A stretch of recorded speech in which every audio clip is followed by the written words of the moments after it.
के लिए कितनी जरूरी होती है। आइए देखते हैं। अरे बहू, ये देख, सारा साबुन बर्तन में रह गया। ये नौकरानी कोई काम नहीं करती, गंदा काम करके चली जाती है और ढेर सारा पैसा ले जाती है। अरे मम्मी जी, उसने तो साफ किया ही था। मेरे ही हाथ से इस ग्लास में सर्फ गिर गया था।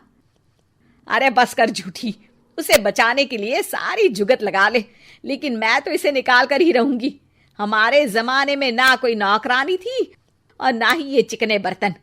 चूल्हे के जले बर्तनों को राख रगड़ कर साफ किया करती थी मैं। अरे माँ जी, मैं कहाँ बचा रही हूँ उसे।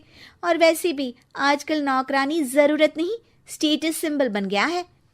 अब आप बताओ, मैं मुन्ना को नीचे घुमाने ले जाऊं तो लोगों से क्या बोलूं? झाड़ू पोछा खुद लगा रही हूँ। लोग सीधा यही पूछते हैं कि कौन सी नौकरानी काम कर रही है तेरे घर पर। अरे बस कर, ये भी कोई बात होती है? मम्मी जी, आप नहीं समझेंगी। शाम को नौकरानी घर आकर काम कर ही रही होती है कि सास को कहती है, माँ जी, एक बात बोलूं, बुरा न मानना। अरे वैसे तो मुझे तेरी शक्ल ही पसंद नहीं है, बात क्या खाक पसंद आएगी। अरे माँ जी, सुन तो लीजिए क्या कह रही है। तो मैंने कौन सा उसका मुंह पकड़ लिया है?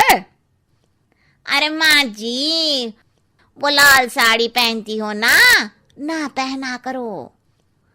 सास का गुस्सा अब तो 7वें आसमान पर होता है। अरे वाह जी वाह, क्यों ना पहना करूं? और तू होती कौन है ये बताने वाली कि मैं क्या पहनूं क्या ना पहनूं? अरे माँ जी, पूरी बात तो सुन लो, वो बोलना क्या चाह रही है। अरे बुरा न मानो आंटी जी। अरे कौन है आंटी? अपनी उम्र देखी है तूने? 2-4 साल ही छोटी होगी मुझसे और मुझे आंटी बोल रही है। बहू सर पर हाथ रख लेती है। अरे अच्छी खासी उम्र दराज हो और आंटी ना बोलूं?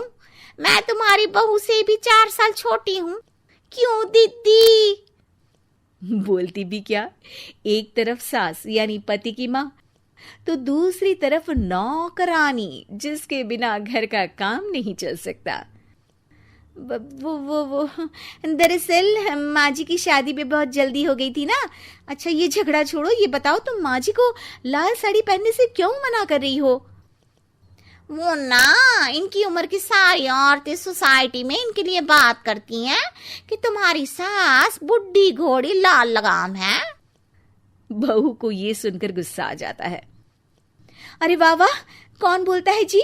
खुद क्या है यहाँ की औरतें, बाल सफेद लेकिन टाइट जींस और कोई कुछ भी पहने। अरे पहनना हमारा निजी हक है, किसी को कुछ हक नहीं बनता कि वो मेरी सास के लिए कुछ बोले। मैं आज ही जाकर माँ जी के लिए लाल जींस लेकर आऊंगी, फिर देखो कोई क्या बोलता है। अरे चुप लाल जींस। अरे सुन नौकरानी की बच्ची, जाकर बोल दे उन लोगों से कि उन लोगों की तरह मैं उड़ती नहीं फिरती हूँ घर बार छोड़कर। अपने बच्चों और नाती पोतों में मन लगाती हूँ, ना कि सारा दिन ताश के पत्तों में आंख गड़ाकर 3 पत्ती खेलूं। नौकरानी वहां से चली जाती है। वैसे बहू, नौकरानी के क्या फायदे हैं ये तो पता नहीं, लेकिन सबसे अच्छा तो ये कि पता चल जाता है कि कौन किसके लिए क्या बोल रहा है। सोसाइटी में तेरा नौकरानी रखने का इरादा बिल्कुल ठीक था। अगले दिन उन लोगों के घर की बेल बजती है। बहू दरवाजा खोलती है कि सामने कुछ औरतें खड़ी होती हैं। अरे बहू, कहाँ है तेरी सास? बुला जरा। अरे बहन जी, आप सारी एक साथ आइए आइए, कैसे आना हुआ? अरे 3 पत्ते खेलने आई हैं, क्यों खेलोगी? क्यों नहीं, वैसे भी बड़े दिन हो गए, एंटरटेनमेंट हुआ नहीं। बहू जा जाकर पकोड़े तो बना ला। अरे बस करिए, आगे कुछ पीछे कुछ। वैसे तो कहती है कि परिवार पर ध्यान देती है, हमारी तरह 3 पत्तियां नहीं खेलती। हमने कौन सा परिवार छोड़ दिया? सास सक पका जाती है। अब ये किसने कहा? मैं तो कहती हूँ कि मैं भी थोड़ा बाहर निकलूं। आपने ही तो कमला नौकरानी से ये सारी बात की थी। सास और बहू को अब सारी कहानी समझ आ जाती है कि सोसाइटी की औरतें क्यों भड़क रही हैं। माफ करिए आंटी, मैं छोटी हूँ, लेकिन फिर भी पहले तो आप लोगों ने माँ की लाल साड़ी का मजाक उड़ाया था ना। हाँ हाँ, उड़ाया था, लेकिन उससे पहले तो तुम लोगों ने हमारी जीन्स के बारे में बात की थी। अरे क्यों ना पहने हम जीन्स, तुम्हारे पैसों की थोड़ी ना है। सास और बहू सर पकड़कर बैठ जाती है। देखा बहू, ये खेल कर गई तेरी नौकरानी, यहाँ की बात वहां तो वहां की बात यहाँ। दोनों किसी तरह औरतों को समझा बुझाकर घर भेजती है और कसम खाती है कि नौकरानी को नौकरानी ही रहने देंगी।